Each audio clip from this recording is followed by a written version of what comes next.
Welcome और welcome back to Learn Talkies. आज की क्लास में हम डिस्कस करेंगे about supreme court. Indian constitution part 5 article 124 to 147 बात करता है about supreme court. Supreme court को एपेक्स कोर्ट भी बोला जाता है, यानी अपर कोर्ट। इंडिया के कोर्ट के स्ट्रक्चर को एक बार समझ लेते हैं। सबसे अपर कोर्ट है जो वो है सुप्रीम कोर्ट। सुप्रीम कोर्ट के अंडर जो कोर्ट आता है वो है हाई कोर्ट। हर स्टेट को कोई कोर्ट दिया जाता है और वो कोर्ट को हाई कोर्ट बोला जाता है। कोर्ट के नीचे आता है लोअर कोर्ट, जो लोकल एरियाज के केसेस को सॉल्व करता है, जो लोकल एरियाज के केसेस को देखता है, वो है लोअर कोर्ट। सुप्रीम कोर्ट को guarantor and protector of fundamental rights भी बोला जाता है। आर्टिकल 32 जो रिट्स की बात करता है, रिट्स हमारे फंडामेंटल राइट्स को प्रोटेक्ट करते हैं और रिट्स लगाने की पावर किसके पास है? सुप्रीम कोर्ट के पास पावर है।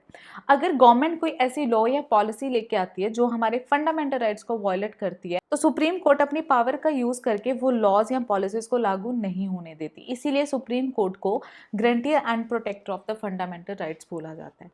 पहला कोर्ट जो कैलकाटा में बनता है वो बनता है अंडर रेगुलेटिंग एक्ट 1773 और ये बन जाता है इन 1774, जिसके टोटल जजेस होते हैं 4, यानी 3 जजेस और 1 चीफ जस्टिस होगा। कैलकाटा का जो पहला चीफ जस्टिस बनता है वो है एलिजा एम्पे।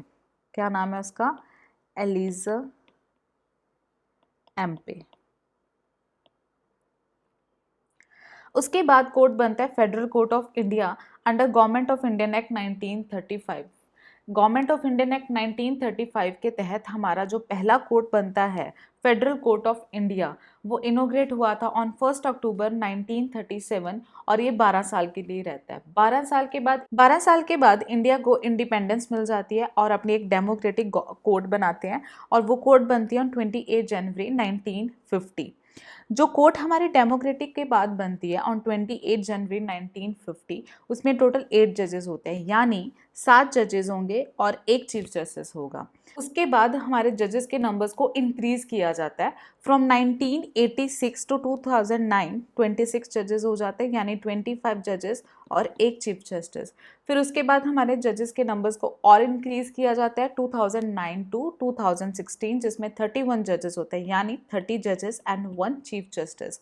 प्रेजेंट अगर बात करें तो प्रेजेंट हमारे 34 जजेस है, यानी 33 जजेस and 1 chief justice of India. Total हमारी 1 सुप्रीम कोर्ट है एंड 25 हाई कोर्ट्स हैं। अब सुप्रीम कोर्ट का जज बनने के लिए क्या क्वालिफिकेशन चाहिए, तो इसकी बात करते हैं आर्टिकल 124। सबसे पहली जो क्वालिफिकेशन चाहिए और सबसे इंपॉर्टेंट जो क्वालिफिकेशन है वो है शुड बी इंडियन सिटीजन। उसके अलावा किसी भी हाई कोर्ट में 5 साल के लिए जज रहे होंगे, या फिर आप किसी भी कोर्ट में 10 साल के लिए वकील रहे होंगे, या फिर प्रेसिडेंट के सामने, यानी प्रेसिडेंट को अगर लगता है कि ये पर्सन को लॉ की बहुत ज़्यादा नॉलेज है तो हम जज बना सकते हैं सुप्रीम कोर्ट का, तो वो जज बन सकते हैं। इन तीनों में से अगर एक भी चीज़ पूरी हो रही है तो वो जज बन सकता है। अगर हम एज क्राइटेरिया की बात करें तो सुप्रीम कोर्ट का जज बनने के लिए कोई मिनिमम एज नहीं है। आप कभी भी जज बन सकते हो, आप 20 के हो, 21 के हो, जब भी आप चाहो तब जज बन सकते हो, बट आप चीज़ें जो है ये क्वालिफिकेशन पूरी होनी चाहिए। अगर हम मैक्सिमम एज की बात करें तो वो है 65 ईयर्स। 65 ईयर्स के बाद वो पर्सन रिटायर हो जाए। और इन सारे जजेस को अपॉइंट कौन करता है? वो करते हैं हमारे इंडिया के प्रेसिडेंट। अगर हम चीफ जस्टिस की अपॉइंटमेंट की बात करें तो प्रेसिडेंट कंसल्ट करते हैं जजेस of the supreme court and जजेस ऑफ द हाई कोर्ट। और अगर हम चीफ जस्टिस की जगह पे दूसरे जजेस को अपॉइंट करना है तो उस जगह पे वो कंसल्ट करते हैं with the chief justice of India, और जितने भी जजेस हैं सुप्रीम कोर्ट के, हाई कोर्ट के, उन सबके साथ कंसल्ट करके उसके बाद वो किसी भी जज को अपॉइंट करते हैं। पार्लियामेंट के पास पावर है नंबर्स को इंक्रीज और डिक्रीज करने की। जैसे हमने डिस्कस किया था कि हमारे 1986 और 2009 में 26 जजेस थे, फिर उसके बाद जजेस के नंबर को इंक्रीज कर दिया। तो ये इंक्रीज करने की पावर किसके पास है? पार्लियामेंट के पास है। Has the power to increase और डिक्रीज नंबर ऑफ जजेस of the supreme court. Supreme court की सैलरी डिसाइड करती है पार्लियामेंट और वो कंसोलिडेटेड फंड से दी जाती है। सुप्रीम कोर्ट अपनी ओथ किसे देते हैं? प्रेसिडेंट को देते हैं। टेन्योर उनका कितना है? हमने डिस्कस किया था 65 ईयर। 65 ईयर के बाद वो अपनी रिटायरमेंट ले लेते हैं। अगर उन्होंने रिज़ाइन देना हो, अगर सुप्रीम कोर्ट ने पहले ही रिज़ाइन देना हो तो वो अपनी रेजिग्नेशन लेटर प्रेसिडेंट को देंगे। सुप्रीम कोर्ट के जजेस को रिमूव भी किया जा सकता है और उन्हें रिमूव कौन करते हैं? President, but by recommendation of parliament. एक बहुत ही बड़ा प्रोसेस है अगर सुप्रीम कोर्ट के किसी भी जज को रिमूव करना है तो उसके रिमूव करने का प्रोसेस बहुत ही बड़ा है। हम पहले रिमूवल प्रोसेस समझते हैं क्या है रिमूवल ऑफ जजेस का। हमने जो ये कंसेप्ट लिया था रिमूवल ऑफ जजेस, ये हमने यूएसए से लिया था। यूएसए में इसे इम्पीचमेंट ऑफ जजेस बोला जाता है, बट इंडिया में इसे रिमूवल ऑफ जजेस बोला जाता है। ये हमने ऐड किया था अंडर जज इंक्वायरी एक्ट 1968 के तहत। अब जजेस को रिमूव करने की पावर दोनों हाउसेस के पास है, लोकसभा और राज्यसभा। दोनों हाउसेज में से कोई भी मोशन भेज सकता है जजेस को रिमूव करने की, बट कुछ ऐसी डिफरेंट कंडीशंस हैं। जैसे अगर लोकसभा ने मोशन स्टार्ट करनी है या रेजोल्यूशन स्टार्ट करना है तो उन्हें टोटल 100 एमपीज की सपोर्ट चाहिए होगी। जब 100 एमपी सपोर्ट कर देंगे उसके बाद वो किसके पास जाएगा, स्पीकर के पास जाएगा, प्रिजाइडिंग ऑफिसर के पास जाएगा। अगर स्पीकर भी एक्सेप्ट कर लेते हैं इस चीज़ को तो उसके बाद 3 मेंबर कमेटी बैठती है जिसमें chief justice of India, chief justice of high court और कोई ऐसा एक्सपर्ट जिसे लॉ की नॉलेज है उसे बिठाया जाएगा। अगर ये 3 मेंबर कमेटी भी बोल सकती है कि हाँ ये जज है जो गिल्टी है और उसके बाद वो रेजोल्यूशन को दोबारा लोकसभा में भेजा जाएगा जहाँ पे स्पेशल मेजॉरिटी चाहिए होगी दोनों हाउसेस की, यानी 2/3 मेजॉरिटी दोनों हाउसेस की चाहिए होगी। अगर लोकसभा भी 2/3 मेजॉरिटी से पास कर देती है उसके बाद वो राज्यसभा में जाएगा और अगर राज्यसभा भी साइन कर देती तो वो मोशन को प्रेसिडेंट के सामने भेजा जाएगा। अगर प्रेसिडेंट भी उस मोशन को एक्सेप्ट कर लेती है तो जज को रिमूव किया जाएगा। तो ये एक बहुत ही लंबा प्रोसेस है। अगर वहीं राज्यसभा ने सबसे पहले मोशन को स्टार्ट किया है तो उन्हें टोटल 50 एमपीज की सपोर्ट चाहिए होगी। जैसे ही 50 एमपीज इस मोशन को सपोर्ट दे देते हैं तो राज्यसभा अपने प्रिजाइडिंग ऑफिसर यानी चेयरमैन को अपना मोशन भेजेगी और चेयरमैन ने भी अगर एक्सेप्ट कर लिया तो दोबारा 3 मेंबर कमेटी बैठेगी जिसमें यही मेंबर्स बैठेंगे और अगर इन्हीं मेंबर्स ने बोल दिया कि जो जज है वो गिल्टी है तो ये पहले राज्यसभा में जाएगी मोशन। राज्यसभा ने अगर 2/3 मेजॉरिटी से पास कर दिया देन लोकसभा में जाएगी। लोकसभा ने भी अगर 2/3 मेजॉरिटी से मोशन को पास कर दिया देन प्रेसिडेंट के पास जाएगी। प्रेसिडेंट ने भी इस मोशन को एक्सेप्ट कर लिया तो उस जज को रिमूव किया जाएगा। तो ये एक बहुत लंबा प्रोसेस है। इसी वजह से आज तक कोई भी सुप्रीम कोर्ट का जज मोशन या रिमूव नहीं किया गया। अब कहाँ पे सुप्रीम कोर्ट अपनी पावर का यूज़ कर सकती है वो समझते हैं। जुरिडिक्शन का मतलब होता है कितना एरिया तक सुप्रीम कोर्ट अपनी पावर्स का यूज़ कर सकती है। सबसे पहले जो आ जाता है वो है ओरिजिनल जुरिडिक्शन, जिसकी बात आर्टिकल 131 करता है। ओरिजिनल जुरिडिक्शन है वो हमारे गवर्नमेंट की बात करता है, चाहे वो स्टेट है चाहे वो सेंटर है, उनके मैटर्स को सॉल्व करने की बात करता है ओरिजिनल जुरिडिक्शन। अगर किसी सेंटर और स्टेट में कन्फ्लिक्ट हो जाता है, अगर किसी सेंटर और स्टेट में कन्फ्लिक्ट हो जाता है तो उसे सॉल्व करती है सुप्रीम कोर्ट।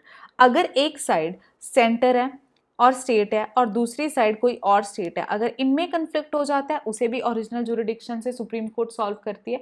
और अगर दो स्टेट्स के आपस में कन्फ्लिक्ट हो जाते हैं तो उसे भी सुप्रीम कोर्ट सॉल्व करती है। अगर सेंटर और स्टेट में कन्फ्लिक्ट होगा तब भी सुप्रीम कोर्ट, अगर सेंटर और स्टेट एक साइड है और कोई दूसरा स्टेट दूसरी साइड तब भी सुप्रीम कोर्ट उस कन्फ्लिक्ट को सॉल्व करेगी। और अगर दोनों साइड कोई स्टेट है तो उनके भी कन्फ्लिक्ट्स को कौन सॉल्व करेगा, सुप्रीम कोर्ट करेगी। आपने कई बार सुना होगा, एक एग्जांपल देख के समझते हैं कि Punjab versus union of state. हमने कई बार सुना है this versus union of state, this versus union of state. तो यहाँ पे पंजाब आपका स्टेट आ गया और यूनियन ऑफ स्टेट क्या आ गया आपका सेंटर। ये केसेस आ जाते हैं तब कौन करता है, सुप्रीम कोर्ट सॉल्व करती है। अगर आ गया union of state plus Punjab versus Haryana, तो यहाँ पे क्या आ गया, सेंटर गवर्नमेंट आ गई और पंजाब की गवर्नमेंट आ गई और यहाँ पे हरियाणा वर्सेस हो गया। तो यहाँ पे भी सुप्रीम कोर्ट केस को सॉल्व करेगी। अगर बोल दिया पंजाब वर्सेस हरियाणा तो ये दो स्टेट्स की कन्फ्लिक्ट आ गई। तो इन दो स्टेट्स की कन्फ्लिक्ट्स को कौन सॉल्व करेगा, सुप्रीम कोर्ट सॉल्व करेगी। नेक्स्ट है रिट जुरिडिक्शन। हमें पता है सुप्रीम कोर्ट के पास 5 रिट्स हैं। कौन कौन सी, habeas corpus, mandamus, prohibition, quo warranto and certiorari. ये जो सुप्रीम कोर्ट है इन रिट्स को तब एम्पावर करते हैं जब हमारे फंडामेंटल राइट्स को वॉयलेट किया जाता है। इससे पहले हम एक चीज़ समझते हैं, जैसे हमारा एक्चुअल में स्ट्रक्चर क्या है कि अगर आप हम पहले लोअर कोर्ट में जाएंगे, अगर लोअर कोर्ट वो केस को सॉल्व नहीं कर पाती तब हम हाई कोर्ट में जाते हैं, अगर हाई कोर्ट से वो केस सॉल्व नहीं होता फिर हम सुप्रीम कोर्ट में जाते हैं। अगर हमारे फंडामेंटल राइट्स वायलेट हुए हैं तो हम डायरेक्टली कहाँ जा सकते हैं, सुप्रीम कोर्ट जा सकते हैं। In this regard supreme court has original jurisdiction in the sense that citizen can go directly to the Supreme Court, not necessarily by the way of appeal। यहाँ पे क्या बोला है कि पर्सन डायरेक्टली जा सकता है सुप्रीम कोर्ट के बिना किसी भी लोअर कोर्ट को अपील किए जब भी आपके फंडामेंटल राइट्स वायलेट होते हैं। बट ये भी है कि सिर्फ रिट लगाने की पावर सुप्रीम कोर्ट के पास नहीं है, हाई कोर्ट के पास भी पावर है अंडर आर्टिकल 226। बट ऐसा नहीं है कि आप पहले हाई कोर्ट जाओगे, अगर हाई कोर्ट रिट लगाती है फिर भी कुछ नहीं बनता फिर सुप्रीम कोर्ट जाओगे, आप डायरेक्टली भी सुप्रीम कोर्ट जा सकते हो। आता है आपका अपीलेट जुरिडिक्शन का मतलब क्या होता है, सुप्रीम कोर्ट के पास पावर है किसी भी डिसीजन को चेंज करने की जो लोअर कोर्ट ने डिसीजन दी है। वो किस केस में हो सकता है, आपका कोई भी कॉन्स्टिट्यूशनल मैटर है या आपका कोई भी सिविल मैटर है, आपका क्रिमिनल मैटर है या कोई भी स्पेशल इवेंट, इन केसेस में सुप्रीम कोर्ट के पास पावर है कि वो किसी भी डिसीजन को देख सकते हैं, उसे चेंज कर सकते हैं जो भी लोअर कोर्ट ने डिसीजन किसी भी केस के लिए दिया है।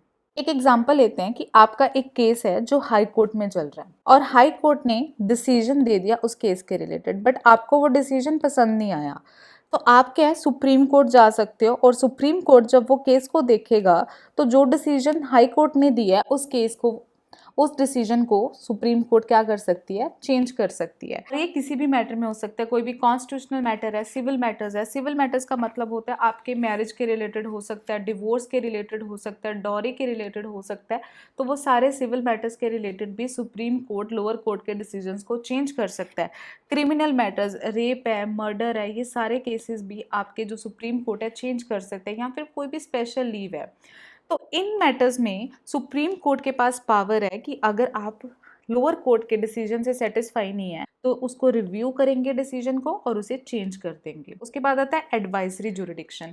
सुप्रीम कोर्ट को अंडर आर्टिकल 143 प्रेसिडेंट को डिसीजन देने की पावर है। अगर प्रेसिडेंट को किसी भी केस में ओपिनियन चाहिए सुप्रीम कोर्ट का तो सुप्रीम कोर्ट प्रेसिडेंट को ओपिनियन देंगे। वो दो केसेस में हो सकता है, अगर सबसे पहला कोई भी ऐसा लॉ या कोई भी ऐसा फैक्ट, ऐसा पब्लिक इंपॉर्टेंट मैटर है जो प्रेसिडेंट डिस्कस करेंगे सुप्रीम कोर्ट के साथ कि जो मैटर उठा है इसमें हमें क्या करना चाहिए, तो सुप्रीम कोर्ट को प्रेसिडेंट को एडवाइस देनी पड़ेगी। उसके अलावा कोई भी डिस्प्यूट अराइज होता है जो कॉन्स्टिट्यूशन बनने से पहले कोई भी ट्रिटी साइन हुई थी, कोई भी एग्रीमेंट हुआ था, कोई भी एंगेजमेंट हुई थी, कोई भी ऐसी चीज़ जो कॉन्स्टिट्यूशन बनने से पहले हमारी बनी थी, उसके रिलेटेड कोई डिस्प्यूट होता है तो वो सुप्रीम कोर्ट से पूछेंगे कि इस केस में हमें क्या करना चाहिए, तो सुप्रीम कोर्ट को एडवाइस देनी पड़ेगी प्रेसिडेंट को under article 143।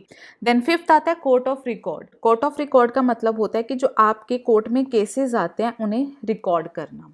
The judgment, proceedings, act of the supreme court are recorded. Judgments होगी, प्रोसीडिंग, एक्ट जो भी है सुप्रीम कोर्ट में होता है उन्हें रिकॉर्ड किया जाता है।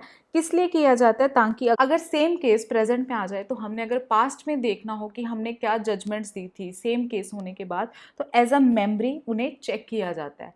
These records are admitted to be of evidentiary value. Evidence के लिए यूज़ कर सकते हो आप इस रिकॉर्ड को, बट आप इन्हें क्वेश्चंस नहीं कर सकते when proceed before any court. यहाँ पे क्या बोला है कि सुप्रीम कोर्ट में जो केसेस होते हैं ना, उन केसेस को रिकॉर्ड किया जाता है ताकि एक मेमोरी रहे। ऐसा ही सेम केस फ्यूचर में दोबारा आ जाता है तो आप इस रिकॉर्ड को देख सकते हो कि हमने क्या डिसीजन दिया था उस टाइम पे, बट जो केस सॉल्व हो चुका है जिसकी रिकॉर्डिंग आप सुन रहे हो उन पे आप क्वेश्चन नहीं कर सकते क्योंकि आपने ऑलरेडी डिसीजन दे दिया। नेक्स्ट आता है contempt of court. Contempt of court का मतलब क्या होता है, कोई ऐसा पर्सन जो जज के खिलाफ बोल रहा है या जो डिसीजन जज ने दिया है उस चीज़ को नहीं मान रहा है या जजेस के डिसीजन को इन्फ्लुएंस करने की कोशिश कर रहा है, तो उस टाइम पे जज है जो सुप्रीम कोर्ट का वो उसको पनिश कर सकता है दो मेथड से। या तो उसको 6 महीने के लिए जेल में रख देंगे या फिर उसे बोलेंगे तुझे 2000 का फाइन देना है, या फिर दोनों ही चीज़ों से बोल सकते हैं कि आपने 6 मंथ के लिए वहाँ पे रहना है प्लस आप 2000 एज अ फाइन जमा करवाएंगे। एक आता है हमारा acting chief justice of India. Acting chief justice of India को अपॉइंट करते हैं प्रेसिडेंट। जैसे वाइस प्रेसिडेंट प्रेसिडेंट की पोजीशन पे आके काम करते थे, वैसे ही acting chief justice of India, जब chief justice of India present नहीं होते, उनकी सीट वेकेंट होती है, उस टाइम पे आके काम करते हैं। जब office of chief justice of India vacant होता है, जब उसकी सीट वेकेंट होती है, तब एक्टिंग चीफ जस्टिस को अपॉइंट करते हैं प्रेसिडेंट, या फिर टेम्परेरली एक बार एब्सेंट है चीफ जस्टिस ऑफ इंडिया, तब एक्टिंग चीफ जस्टिस आएंगे वहाँ पे और उनके ड्यूटीज़ को परफॉर्म करेंगे। या फिर किसी भी रीज़न की वजह से चीफ जस्टिस हैं जो अपनी ड्यूटीज़ को परफॉर्म नहीं कर पा रहे, बीमार हो गए हैं, कहीं बाहर जाना पड़ गया उनको ज़रूरी काम के लिए, कोई भी ऐसा रीज़न जिसकी वजह से वो अपनी ड्यूटी परफॉर्म नहीं कर पा रहे, तो उस टाइम पे एक्टिंग चीफ जस्टिस आते हैं और इन्हें अपॉइंट कौन करता है? प्रेसिडेंट अपॉइंट करता है। सुप्रीम कोर्ट के रिलेटेड कुछ और चीज़ें हमें पता होनी चाहिए। सबसे पहले, supreme court can review its own judgment. Supreme court ने कोई ऐसा डिसीजन दिया है किसी भी केस के रिलेटेड और उसे लगता है कि जजमेंट दोबारा देनी है या अपने जजमेंट को चेंज करना है, तो वो अपनी जजमेंट को रिव्यू कर सकते हैं, अपने जजमेंट को चेंज कर सकते हैं। कोई भी हाई कोर्ट का केस होगा वो सुप्रीम कोर्ट अपने पास शिफ्ट करवा सकते हैं, विड्रॉ करवा सकते हैं। Any high court case can be withdrew by the supreme court. कोई भी लोअर कोर्ट का केस है तो वो केस अपने पास शिफ्ट करवा सकते, और जो सुप्रीम कोर्ट ने बोल दिया वो ही फाइनल डिसीजन होगा। और सुप्रीम कोर्ट ने जो डिसीजन ले लिया, फाइनल होने के साथ साथ वो सारे कोर्ट्स में फॉलो किया जाएगा। और कभी भी डिस्प्यूट होता है इलेक्शंस में प्रेसिडेंट या वाइस प्रेसिडेंट का, तो उस डिस्प्यूट्स को सॉल्व करने की पावर भी किसके पास है? सुप्रीम कोर्ट के पास पावर है। ये था आज का टॉपिक जिसमें हमने सुप्रीम कोर्ट के बारे में डिस्कस किया है। आई होप आपको सुप्रीम कोर्ट का टॉपिक अच्छे से अब समझ आ गया होगा। अगर फिर भी कोई डाउट है, do let me know in the comment section. मिलते हैं अगली वीडियो में कुछ ऐसे नए टॉपिक के साथ। अगर आपको वीडियो पसंद आई है, do like, share and subscribe to the channel.